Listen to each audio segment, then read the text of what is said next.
విషయాలు, వైరల్ అవుతున్న వీడియోలు గిట్లా తీరు వార్తలతోని మన మైక్ టీం ముచ్చట్లు తయారుగా ఉన్నాయి. చలో సుషేద్దాం పండి. అంతకంటే మొదలు headlines. Car party candidate Lakshma Reddy auto దూలిండు రోడ్డు మీద.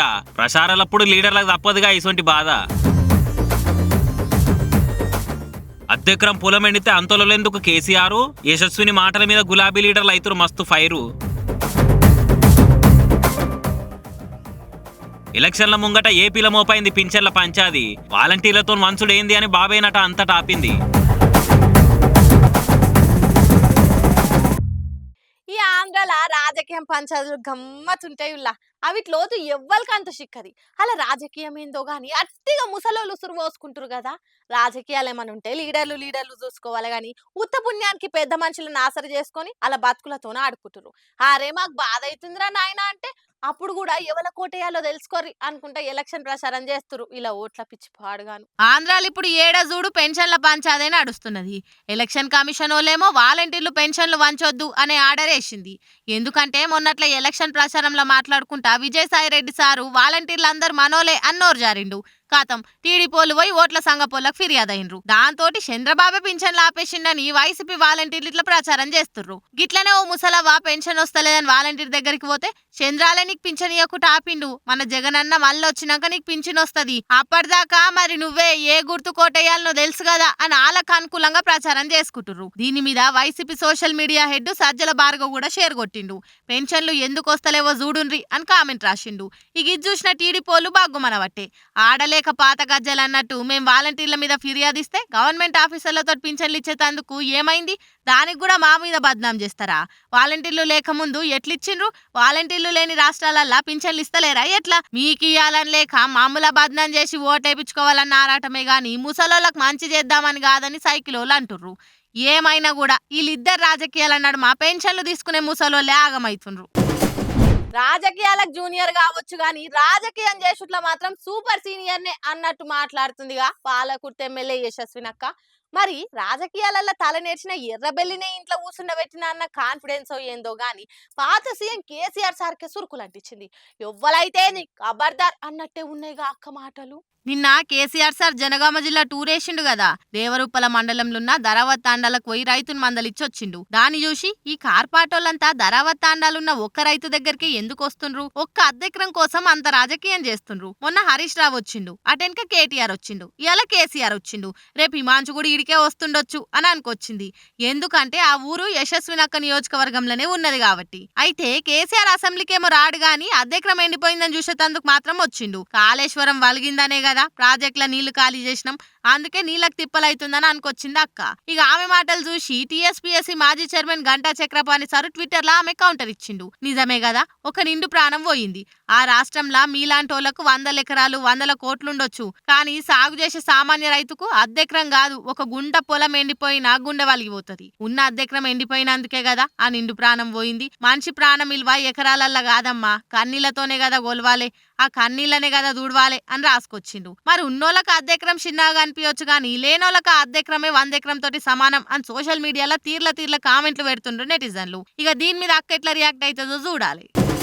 మల్కాజ్గిరిలా మంచి మెజారిటీ తోటి గెలిచేందుకు బీఆర్ఎస్ క్యాండిడేట్ రాగిడి లక్ష్మారెడ్డి అన్న బాగా నిదానలాడుతున్నాడు. బీజేపీలకెళ్ళి ఈటెల సార్ పోటీలున్నాడు కదా, మళ్ళీ CM sir sitting MP seat ఆయే, అందుకే పట్టు మీద గెలవాలని బాగా నిదానలాడుతున్నాడు. అది ఎంతగానం అంటే ఇగో ఈ తీర్లా. ఈడ కాకి అంగేసుకొని ఆటో నడుపుతున్నది ఎవరనుకుంటుర్రు? కార్ పార్టీ మల్కాజ్గిరి అభ్యర్థి రాగిడి లక్ష్మారెడ్డి అన్న. ఆటో డ్రైవర్ల సమస్యలు తెలుసుకొని పార్లమెంట్ గలమెత్తుతా అని అన్న ఆటో డ్రైవర్ అయ్యిండు. డ్రైవర్ ను వెనకల ఊసబెట్టుకుని అన్ననే ఆటో నడిపిండు. తొవ్వపొడితే ఆళ్లతోటి ఇళ్లతోటి ముచ్చట పెట్టుకుంటా ఇక ఆటోల అడ్డకాడికి పోయి గోసలు అరుచుకున్నాడు. డ్రైవర్ల యూనియన్లున్న ఆటో కార్మికులంతా అలా గోసలు చెప్పుకున్నారు. ఇక డ్రైవర్ అన్నలు అంత ఫ్రీ బస్ చేయబట్టికి గిరాకులు లేకుండానే పోయింది సార్ అని వాళ్ళ బాధలు చెప్పుకున్నారు. మీకు న్యాయం అయ్యేటట్టు చేస్తాం, కాకుంటే మీరంతా కారు గుర్తుకే ఓటేస్తే ఆటోల సమస్యలు అతి తొందరగానే తీరుస్తాం అనుకుంటా ఓట్ల ప్రచారం చేసిండు. అబ్బాబ్బా, ఈ తీర్లో కూడా ఓట్ల ప్రచారం చేయొచ్చని సార్ని చూసే నేర్చుకోవాలి. కడియం శ్రీహరి సార్ మీద కార్పాటోళ్ళు అంతా బాగా మండి పడుతున్నారు. కడియం సార్ను తిట్టినా తిట్టకుండా తిడుతున్నారు. ఏం తక్కువ చేసిందని పార్టీలకు వెళ్ళిపోయినావు జర చెప్తావా? నీకు ఇల్వలున్నాయా అయ్యా అని ఫుల్లుగా అరుచుకుంటున్నారు. ఒక్కరు కాదు ఇద్దరు కాదు, ఎవ్వలకు మైక్ దొరికితే వాళ్ళు జోప్ ఇడిసబెడుతురు పో. ఇలా వరంగల్ బీఆర్ఎస్ పార్లమెంట్ నియోజకవర్గ మీటింగ్ పెట్టిండ్రు. ఆ కార్యానికి మాజీ మంత్రి హరీష్ సార్ పోయిండు. ఇంకా కడమ బీఆర్ఎస్ లీడర్లు కూడా వచ్చిర్రు. హరీష్ సార్ ఉండి రేవంత్ రెడ్డి దొంగ అని తిట్టిన కడియం శ్రీహరి ఇప్పుడు గజ దొంగ పక్క పొంటి పోయిండని తెప్పి ఓడ్చిండు. ఈ ముసలి వయసులో పార్టీ మారేతందుకు సిగ్గనిపియలేదా అని శివాట్లు పెట్టిండు. నీకు నియతుంటే ఎంబడే రాజీనామా చేయి, ఇంత దిగజారి పోతావా? నీకు ఇచ్చినట్టు ఇల్వ ఎవరికన్నా ఇచ్చిందా పార్టీ అని మస్తుగా దుమ్మెత్తి పోసిండు. ఇక అటు పోచంపల్లి సీనన్న కూడా బాగానే తిట్టిండు. నువ్వు చేస్తే నీ ముగ్గురు బిడ్డలే మోయాలి, బిడ్డల కోసం మంది బతుకుల నాగం చేసిన దుర్మార్గుడు కడియం శ్రీహరి అని ఓ ఇక తిట్టి తిట్టి షాపిచ్చిండు. కాంగ్రెస్ వాళ్ళది ఎక్కువ కాలం నడవది, మళ్ళొచ్చేది కార్ పార్టీ సర్కారే, అప్పుడు అందరికి మళ్ళా బుద్ధి చెప్తాం అనుకుంటా గరమైండు. ఏదన్నా పని మీద బయటకు వెళ్ళినప్పుడు ఒక్కో పారి బస్సులు యాలకు రావు. ఇక కొన్ని ఆటోలలో అయితే మంది నిండేది ఆఖరియ్యరు. గస్వంటప్పుడు అందరికి ఆదుకొచ్చేది ఊబరు, ఓలా, ర్యాపిడో. ఈ యాప్లు వచ్చిన కాంచెల్లి సగానికి సగం మంది ఇవే వాడుతున్నారు. సెల్ ఫోన్ దియ్యా, అడ్రస్ కొట్టా, లొకేషన్ పంప, కథం ఏడున్న 10 నిమిషాలలో మన ముంగట వాలిపోతారు. అల్కగా పని అవుతుందని చాలా మంది కాయి చూపిస్తున్నారు. కానీ ఒక్కో పారి బిల్ కాడ మనం ఆర్డర్ చేసినప్పుడు ఒక ధర, మనల్ని దించేటప్పుడు ఒక ధర చూపిస్తుంది. 10-20 రూపాయలు తేడా అంటే ఏమన్నా అనుకోవచ్చు గానీ ఈ అన్నకు సీదా కోట్లలోనే చూపించిందట బిల్లు. ఈ అన్న పేరు దీపక్, ఢిల్లీ నోయిడాలు ఉంటాడు. ఏదో పని మీద బయటకెళ్ళిండట. ఓ దిక్కు ఎండనేమో బాగా కొడుతుందని యూబర్ ఆటో బుక్ చేసుకున్నాడు. అన్న ఫోన్ లో మొదలు 62 రూపాయలే చూపించిందట. ఇక దిగే టైం కు 7,66,83,762 రూపాయల బిల్లు చూపించిందట. ఖాతం అంత మొత్తంలో బిల్లు చూడంగానే జర్సేపు గుండా అయినంత పని అయిందట మనోనికి. ఇడ గమ్మతి చిత్రం చూడుర్రి. బిల్లుకే గుండా అయినంత పని అయితే ఇంకా అలా వెయిటింగ్ ఛార్జ్ కింద 5,99,09,189 రూపాయలు వేసే వరకు కోమాలకు పోయినంత పనైందట. ఇంకా అధ్వానం ముచ్చటేందంటే ఇంత పెద్ద బిల్లుకు ఊబరోడు 75 రూపాయలు డిస్కౌంట్ ఇచ్చుడు చూస్తుంటే దేంతో నెత్తి వల కొట్టుకోవాలనో సమజ్ కాలేదట దీపక్. ఇక ఈ ఎరైటీ కథనంత వీడియో తీసి దీపక్ దోస్తు ఆశిష్ మిశ్రా ట్విట్టర్ లో ఎక్కిచ్చిండు.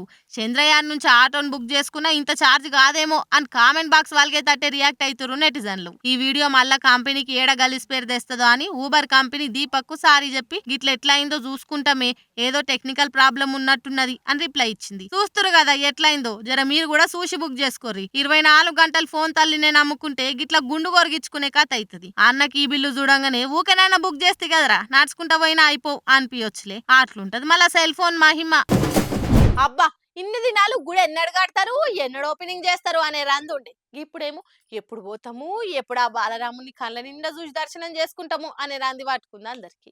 ఇక అయోధ్య దాకా పోవాలంటే ఎన్ని రైళ్ళు ఎక్కాలి, ఎన్ని బస్సులు మారాలి, అది ఇది పెద్ద పని అని సగానికి సగం మంది పోవాలన్న ఆశ ఉన్నా ఆడికి ఆగిపోతారు. కానీ ఇప్పుడు ఆ రంది లేదులా. ఎందుకంటే ఇప్పుడు మన హైదరాబాద్కి వెళ్ళి సీదా అయోధ్యల్ని అడుగు పెట్టచ్చు. అగో అట్లెట్లా అంటారా, ఇగో ఇట్లా. అయోధ్య రామయ్యను దర్శనం చేసుకోవాలనుకునేటోళ్లకు మంచి శుభవార్త పట్టుకొచ్చిన ముల్లో. అయోధ్య పోవాలంటే దగ్గర 2-3 ట్రైన్లు, బస్సులు, అటెనక ఆటోలు ఎక్కితేనే ఆ బాలరాముని చూడగలుగుతాం. కానీ ఇప్పుడు అట్లా కాదు, పబ్లిక్ కు గాబరైతుందని గీక మధ్యేసిర్రు. ఇప్పుడు హైదరాబాద్ నుంచి సీదా అయోధ్య గాలి మోటార్ తెచ్చిరు ఆఫీసర్లు. స్పేస్ జెట్ విమానం సంస్థలు పట్టుకొచ్చిర్రు ఈ సేవలను. ఇప్పుడే తెచ్చిరుగా, ఈ ముచ్చట మళ్ళీ ఎన్నటికి షాలైతుందో అనుకునేరు. రేపంటే రేపటికెళ్ళే షురు అవుతాయి. రేపటి సంది వారానికి 3 దినాలు. ఈ 3 దినాలు అంటే మంగళవారం, గురువారం, శనివారం నాడే నడుస్తాయి. ఈ 3 రోజులు పొద్దుగల 10:11 గంటలకు శంషాబాద్ నుంచి వెళ్తే పగటీలు 10:1 గంటకు అయోధ్యలో దించుతుంది. మళ్ళా ఉల్టా 1:30కు అయోధ్యకి వెళ్తే మధ్యాహ్నం 3:30 వరకు హైదరాబాద్ లోనే ఉంటాం. అంటే ఈ గాలి మోటార్ చాలైతే 2 గంటలలోనే అయోధ్యకు పోయి బాలరాముని దర్శనం చేసుకుని పొద్దెక్కేలోపు మళ్ళా హైదరాబాద్ లోనే ఉంటాం. నడమ ఈ బస్సులు ఆటోలు ఎక్కే పానే ఉండదు. ఇక ఇన్నారు కదా, ఓ వెయ్యి అటో ఇటో గాని నిమ్మలంగా పోయి రావచ్చు. నడమ గడిబిడే ఉండదు. మరి మీరు కూడా అయోధ్యకు పోవాలనుకునేటోళ్ళు జప్పున టికెట్లు బుకింగ్ చేసుకోరిగా. బయటకు వెళ్దామంటేనే బుగులైతుంది. పగటి లెక్కనే బగ్గు మనబట్టే ఈ ఎండలు చాలగుండా. పొద్దుగాల 10 గంటలకే డ్యూటీకి అని వెళ్తే చెర్రసేపు బస్టాండ్లో నిలబడే వశమే అవుతలే అంటే చూడుర్రి సూరన్న ఏ తీర్ల మండిపోతుండో.